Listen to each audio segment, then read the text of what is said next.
Friends, আসসালামু আলাইকুম। One spoon রেসিপিতে আপনাদের সবাইকে স্বাগতম। আজকে আমি আপনাদের জন্য চিকেন দম বিরিয়ানি নিয়ে এসেছি।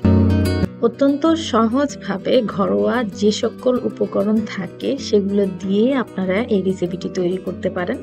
দেখতে যেমন সুন্দর, খেতে অত্যন্ত মজাদার। আপনার মনে হবে যেন আপনি রেস্টুরেন্টে গিয়ে খাচ্ছেন। ঠিক এই ধরনের একটি স্বাদ আজকের এই রেসিপিতে পাবেন। তাহলে দেরি না করে শুরু করা যাক।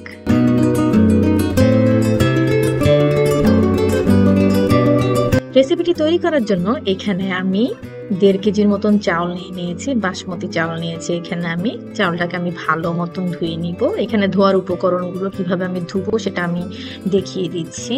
এখানে প্রথমে আমি অল্প পানি নিয়ে চাউলটাকে খুব ভালো মতন কচলে নিব। ঠিক এইভাবে যত বেশি এটাকে এভাবে ধুবেন তত এটার ময়লাগুলো বের হয়ে যাবে। সাধারণত বাসমতি চাউলে খুব বেশি ময়লা থাকে, তো এটাকে খুব ভালো মতন এভাবে পরিষ্কার করে নিব আমি 3 বারের মতো।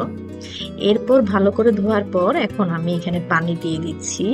চাউলের চাইতে একটু বেশি পরিমাণে পানি দিব এবং 3 টেবিল স্পুন এখানে আমি সল্ট দিয়ে দিচ্ছি। দিয়ে এটাকে আমি ভিজিয়ে রাখবো 3 থেকে 4 ঘন্টার জন্য। এখন হচ্ছে আমার অন্যান্য উপকরণ তৈরি করার পালা। এখানে আমি প্রথমে পেঁয়াজের বেরেস্তা তৈরি করার জন্য তেল নিয়ে নিয়েছি। এখানে আমি অলিভ অয়েল ইউজ করছি, আপনারা যে কোনো প্রকার কুকিং অয়েল ইউজ করতে পারবেন। সাথে আমি দিয়ে দিচ্ছি পেঁয়াজ। এখানে আমি 3টি বড় পেঁয়াজ নিয়েছি, যেটি প্রায় 250 গ্রামের মতন, এবং এখানে একটু লবণ দিয়ে দিচ্ছি। সাধারণত আমি বেরেস্তা করার সময় ঠান্ডা তেলের মধ্যে পেঁয়াজটা দিয়ে দিই, যাতে তেল গরমের সাথে সাথে পেঁয়াজটাও যাতে ভাজা হয়ে যায়। দেখুন আমার পেঁয়াজটা খুব সুন্দর করে ভাজা হয়ে গেছে। বেরেস্তা সুন্দর হয় সেটা ডিপেন্ড করে আপনার বেরেস্তা কাটার উপর। প্রত্যেকটা পেঁয়াজ সমপরিমাণে ভাবে কুচি করতে হবে। এখন আমি এটাকে তুলে নিচ্ছি। আমার বেরেস্তাটা হয়ে গেছে। বেরেস্তাটা তুলে নেওয়ার পর এখানে আমি এখন আলু ফ্রাই করে নিব ঠিক একই তেলে। আলু ফ্রাই করার জন্য এখানে আমি 7টি আলুকে বড় বড় করে পিস করে নিয়েছি এবং এখানে আমি লাল মরিচের গুঁড়ো ব্যবহার করছি এবং লবণ দিয়েছি। আমি এই রান্নাতে কোনো প্রকার কালার ব্যবহার করিনি, আপনি যদি চান জর্দার কালারও ব্যবহার করতে পারেন। এখন এই গরম তেলের মধ্যে আলুগুলোকে খুব ভালো মতন ভেজে নেব 15 মিনিটের জন্য। খেয়াল রাখতে হবে আলু যেন গরম তেলে দেওয়া হয়। এখন এটাকে খুব ভালো মতন 15 মিনিট ভেজে নিব। ডুবো তেলে ভেজে নিয়ে এটাকে আমি তুলে রেখে দিব এক পাশে। আমার রেসিপিগুলো যদি আপনাদের ভালো লেগে থাকে তাহলে অবশ্যই লাইক, কমেন্ট এবং শেয়ার করবেন, এবং যদি রান্না করে থাকেন ছবি তুলে আমার ফেসবুক পেজে শেয়ার করবেন, আমার ভালো লাগবে। এখানে আমি আমার ফেসবুক পেজের লিংকটা দিয়ে দিচ্ছি। আলুগুলো সব এখন খুব ভালো করে তুলে নিচ্ছি এবং এই গরম তেলের মধ্যেই আমি দিয়ে দিব মুরগি। এখানে আমি পুরো একটা মুরগি নিয়েছি, মুরগির সব অংশ একসাথে। এখানে 1 কেজি 400 গ্রামের মতন মুরগি আছে। এটার মধ্যে আমি একটু হলুদ এবং একটু লবণ দিয়ে মাখিয়ে নিয়ে মুরগিটাও এই গরম তেলে ছেড়ে দিব এবং অল্প সময়ের জন্য ভেজে নিব। মুরগি বেশি ভাজলে ড্রাই হয়ে যায়, আমি এটা ড্রাই করব না এবং এটা ভালো করে ভেজে নিব।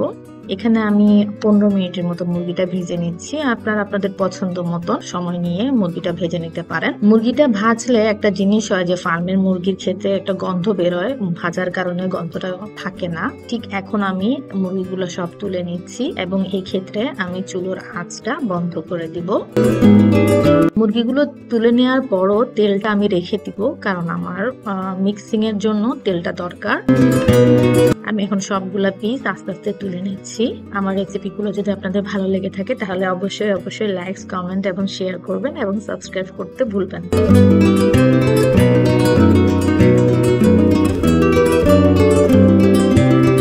চলে আসি নেক্সট স্টেপে। এখানে আমি চাউল যে পানি সহ ভিজিয়ে রেখেছিলাম সেই পানিটা এখানে সসপ্যানে নিয়ে আরো একটু পানি দিয়ে সেখানে এখন মশলা দিয়ে দিচ্ছি। এখানে আমি তেজপাতা, দালচিনি, এলাচি, লং এবং একটু জিরা দিয়েছি। এখন এখানে দিয়ে দিচ্ছি একটু কেওড়া জলের সাথে দিয়ে দিচ্ছি একটু লবণ। এখন দিয়ে দিব অর্ধেক লেবুকে চিপে দিয়ে দিচ্ছি। লেবু দিলে চাউল ভাঙে না সহজে। যেহেতু বাসমতি চাল, এটাকে আমি অল্প সময়ের জন্য সেদ্ধ করে নিব। চাউলটা একবার উবাল দিয়ে উঠলে ওটাকে নামিয়ে রাখবো। এখন আমি সবগুলো উপকরণ একসাথে মিক্স করব। আপনারা দেখুন এখানে আমি ভাজা জিনিসগুলো আগে দিয়ে দিচ্ছি। পেঁয়াজ বেরেস্তা দিয়ে দিলাম অর্ধেক দিয়ে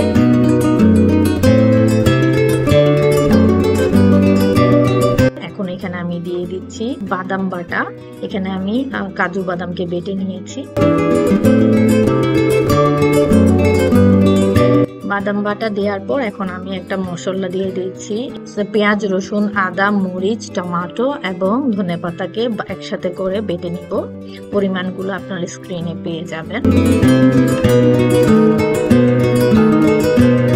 এখানে এখন দিয়ে দিচ্ছি পরিমাণ মতো লাল মরিচ, হলুদ গুঁড়ো, জিরা পাউডার, করিয়ান্ডার পাউডার, মিক্স মশলা এবং পরিমাণ অনুযায়ী লবণ। সবগুলো উপকরণ একসাথে দিয়ে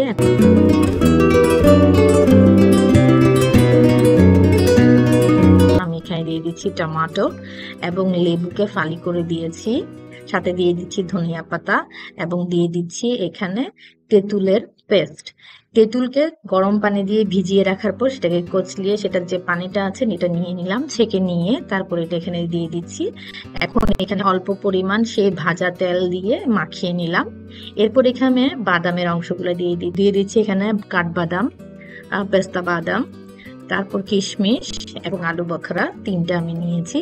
সাথে দিয়ে দিচ্ছি এখানে স্যাফরন, জাফরান যেটাকে বলা হয়। জাফরানকে গরম পানিতে ভিজিয়ে রাখলে কিন্তু কালারটা বের হয়ে আসে।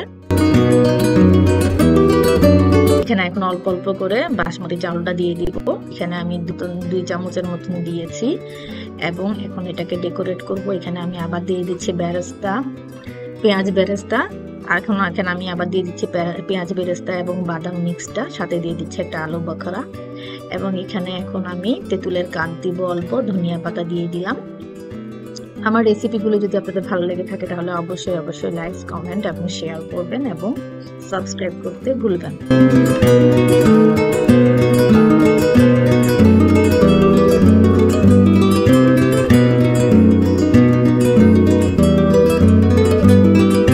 ঠিক এ পর্যায়ে এখন আমি উপরের অংশে আবার ভাত বিছিয়ে দিচ্ছি।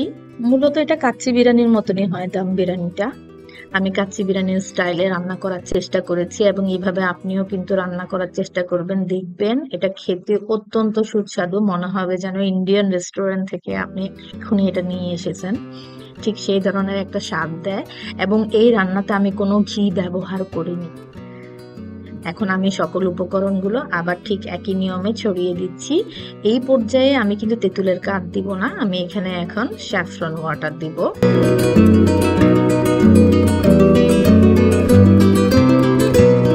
এখন আমি এখানে চাউলের পানি দিয়ে দিচ্ছি। এখানে আমি চাউলের পানি 1.5 কাপের মতন দিয়েছি। আপনারা আপনাদের প্রয়োজন অনুযায়ী যতটুকু দিতে চান ততটুকু দিতে পারেন। এখন আমি একটি ফয়েল পেপারের মাধ্যমে এটাকে ভালো মতন ঢেকে দিচ্ছি এবং এই ফয়েল পেপার দিয়ে যদি ঢেকে দেওয়া হয় এটা অত্যন্ত ভালো কাজ করে এবং এই যে ভাপটা আছে ভাপটা বাইরে বের হয় না। এখন ঠিক এই অবস্থায় আমি এটাকে হাই ভলিউমে, হাই ফ্লেমে 20 মিনিট রেখে তারপর চুলার আঁচটা ছোট করে 1 ঘন্টার জন্য রেখে দেব। এই দেখুন দেখতে কত সুন্দর লাগছে। আমার ভাতটা হয়ে গেছে। আশা করি আমার আজকের রেসিপি আপনাদের খুব ভালো লেগেছে। তাহলে আজকে এই পর্যন্তই। আল্লাহ হাফেজ, ভালো থাকবেন সবাই।